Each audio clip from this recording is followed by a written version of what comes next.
Hello नमस्कार, हमारे channel में आपका स्वागत है। आपको बहुत ही महत्वपूर्ण जानकारी देने वाले अस्थायी कर्मचारी, संविदा कर्मी, आउटसोर्स कर्मचारी और अतिथि शिक्षक, इस 7 कैटेगरी में से इनको 3 कैटेगरी में कन्वर्ट कर दिया गया है, जिसमें से नंबर 1 है स्थायी, नंबर दूसरा है संविदा और नंबर तीसरा आउटसोर्स। तो अतिथि शिक्षक किस कैटेगरी में आएंगे? संविदा शिक्षक में आएंगे कि आउटसोर्स में आएंगे कि नियमित किए जाएंगे, और अतिथि शिक्षकों को कितने % लाभ होगा इससे, इसके बारे में पूरी विस्तार से मैं जानकारी देने वाला हूं। और आउटसोर्स कर्मचारियों का नियमितीकरण होगा कि नहीं, वो भी विस्तार से जानकारी देने वाला हूं। और किसको इससे लाभ होगा, इसके संबंध में पूरी विस्तार से जानकारी दी गई। तो आप वीडियो में बने रहें, वीडियो पूरा देखें। वीडियो अच्छा लगे तो लाइक जरूर करें और चैनल को सब्सक्राइब जरूर कर लें। इस न्यू अपडेट पाने के लिए मैं पूरी विस्तार से आपको जानकारी देने वाला हूँ। फैसला क्या था कि जो 7 कैटेगरी या वर्ग हैं कर्मचारियों के प्रदेश में, उनमें से 4 वर्ग को खत्म कर दिया, कैटेगरी को खत्म कर दिया गया है, 4 कैडर को खत्म कर दिया, ऐसे समझिए आप। अब मध्य प्रदेश में केवल 3 कर्मचारियों के वर्ग रह जाएंगे, और ये वर्ग क्या होंगे? या तो आप पक्की नौकरी जिसे स्थायी या नियमित कहा जाता है वो होंगे, या आप संविदा कर्मी होंगे, या फिर आप सीधे आउटसोर्स होंगे, यानी फिर ठेके पर आपसे काम कराया जाएगा, आप ठेकेदार के अधीन होंगे, सरकार ठेकेदार से डील करेगी, ठेकेदार कर्मचारियों से डील करेगा। सिंपल।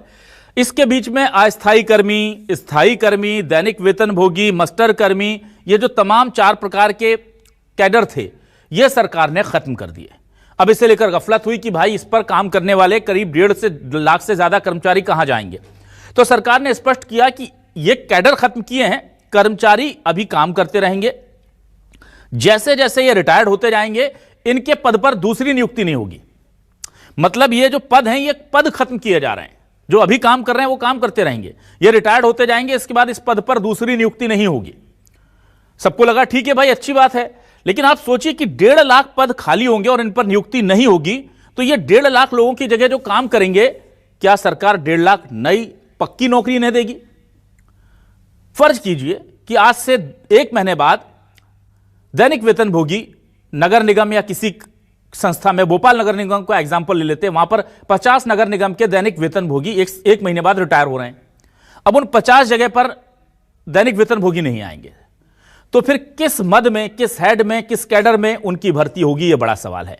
क्या सरकार उन्हें पक्की नियुक्ति देगी, संविदा कर्मी बनाएगी, या फिर सरकार कोशिश करेगी कि वो आउटसोर्स पे चले जाए सारे पद? अगर ऐसा होता है तो कर्मचारियों का कहना है कि 1.5 लाख ये पद, एमपीवी में भी करीब 22-25 हजार पद जो है सरकार ने वो हमारे खत्म कर दिए। ऐसे करके करीब करीब 2 लाख पदों का पिछले 2 साल में खात्मा करने का आरोप कर्मचारी संगठन लगा रहे हैं। सरकार कह रही है कि हम कोशिश कर रहे हैं कि ये जो शोषण है कर्मचारियों का, ये बंद हो जाए। कर्मचारी कह रहे हैं कि कुछ नहीं, क्योंकि दैनिक वेतनभोगी हो, अस्थायी कर्मी हो, स्थायी कर्मी हो, इनके पास आउटसोर्स कर्मचारियों से ज्यादा राइट्स होते थे। सरकार इनके राइट्स को खत्म कर इन सारे 1.5 लाख कर्मचारियों को धकेल रही है कि अब जो नई नियुक्ति होगी वो आउटसोर्स के थ्रू होगी और ठेकेदारों को मौज मिलेगी। तो क्या सरकार सही है या कर्मचारियों की बात? इसी पर शुरू करते हैं आपकी बात।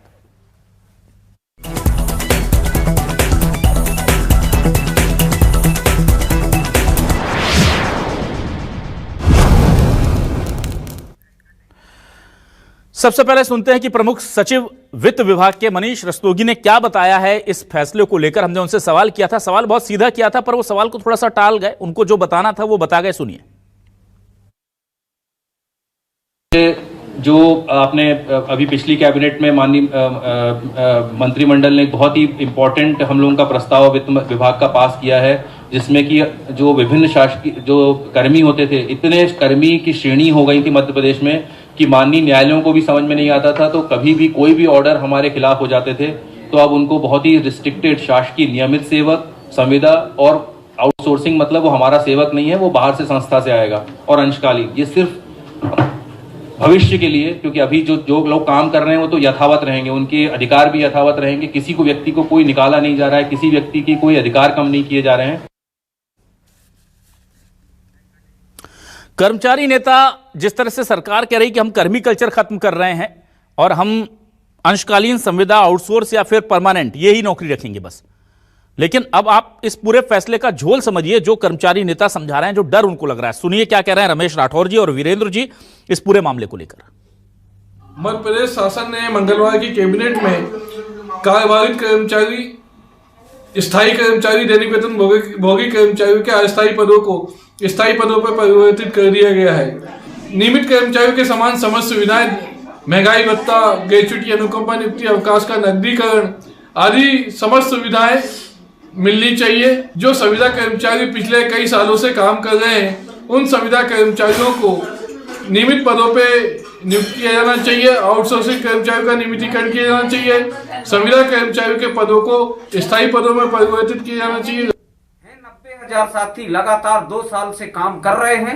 हम लोगों को तो यही पता नहीं चल रहा है कि हम किस कैडर में आ रहे हैं। आज आपने तो बोल दिया कि अब जो है तो 7 कैडर की जगह पे 3 कैडर रहेंगे। पहला कैडर आपका रहेगा कि नियमित रहेगा, दूसरा आपका हो गया कि टेंडर बेस पे कर्मचारी कार्य करेंगे, तीसरा आपका हो गया कि आउटसोर्स में करेंगे। मगर माननीय मुख्यमंत्री जी, ये तो बता दो कि हम राजस्व सर्वेयर किस कैडर में आते हैं। हम लोगों को तो ये भी पता नहीं चल रहा कि हम किस कैडर में आएंगे।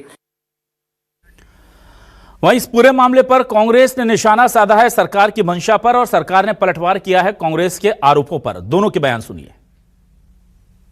कि 10 साल तक जो संविदा कर्मचारी रह जाए या जो दैनिक वेतन भोगी हो उसको परमानेंट किया जाएगा। आपने तो 2000 के आदेश का हवाला देके ये जो पूरी निकलवा ली कि भैया कितने दैनिक वेतन भोगी उनको हटाओ, और अब आप ये कैटेगरी जो खत्म कर रहे हो और बार बार ये कह रहे हो कि हम परमानेंट करने जा रहे हैं, तो आदेश निकालो ना आप साफ कि जिन कैटेगरीज को हमने खत्म किया है उनको स्वतः ही परमानेंट उस व्यवस्था में मान लिया जाए। लेकिन आप ऐसा नहीं कर रहे हो। जिस तरह चोर की दाढ़ी में तिनका होता है, उसी प्रकार आपकी मंशा ही नहीं है मध्य प्रदेश के नौजवानों को नौकरी देने की। देखिए, माननीय मुख्यमंत्री जी की अभिलाषा यही थी कि मध्य प्रदेश में कर्मचारियों की सुविधाओं में और व्यवस्थाओं में एकरूपता हो। इसीलिए मध्य प्रदेश में अब स्थायी कर्मचारी, संविदा कर्मचारी, आउटसोर्स 3 ही कैटेगरी रखी हैं। बाकी कैटेगरी के पद समाप्त होते जाएंगे और उसके साथ साथ वो डाइंग कैडर में आ जाएंगे। और इन 3 पदों को रखने का उद्देश्य बहुत स्पष्ट है कि जो भी सरकार के पेरोल पर होगा उसको सारी सुविधाएं, चाहे वो वेतन भत्तों की हो, अवकाश की हो, मेडिकल अवकाश की हो, डीए की हो, होम अलाउंस की हो, सब एक जैसी करें। तो इसी विसंगति को दूर करके निर्णय किया है। तो मध्य प्रदेश में अब जो भी कर्मचारी है वो इन 3 श्रेणी के कर्मचारी होंगे और तीनों को समान सुविधाएं मिलेंगी। बड़ी अजीब तस्वीर है। एक तरफ सरकार की तरफ से देखेंगे तो आपको लगेगा इतना अच्छा काम करने जा रही है सरकार, और दूसरी तरफ कर्मचारियों की बात सुन लेंगे तो लगेगा ये तो बड़ा गलत हो रहा है कर्मचारियों के साथ। इसीलिए सवाल खड़े हो रहे हैं। क्या सवाल खड़े हो रहे हैं आपके सामने लेकर आ रहे हैं, जल्दी से आपको दिखा देते हैं सवाल। एमपी में खत्म हो गए कर्मचारियों के 4 कैडर, क्यों सता रहा 1.5 लाख पदों के खत्म होने का डर। दैनिक वेतन भोगी अंशकालीन स्थायी कर्मी की नहीं होगी भर्ती, क्या सारी नौकरियों के लिए अब आउटसोर्स से होगी नियुक्ति? सीधा सवाल, सबसे बड़ा झोल यही है। कर्मचारी संगठन बोले 6 महीने में 2 लाख पद घटाए, बीजेपी बोली पक्की नौकरी के रास्ते बनाए। दोनों बिल्कुल अलग बातें बोल रहे हैं। एमपी में दैनिक वेतन भोगी अंशकालीन स्थायी कर्मी कैडर हुआ खत्म, 1.5 लाख कर्मचारियों की बड़ी टेंशन। और ये 1.5 लाख सिर्फ 1.5 लाख ये कर्मचारी नहीं, आने वाले वक्त में इन 1.5 लाख पदों पर जो लोग आएंगे उन्हें भी नहीं पता है कि वो किस पद पर आएंगे। वो आउटसोर्स के जरिए आएंगे, संविदा के जरिए आएंगे, या सीधे सरकार उनको पक्की नौकरी देने जा रही। 4 बड़े गेस्ट हमारे साथ जुड़ रहे हैं इस वक्त, सीधे रुक कर लेता हूं।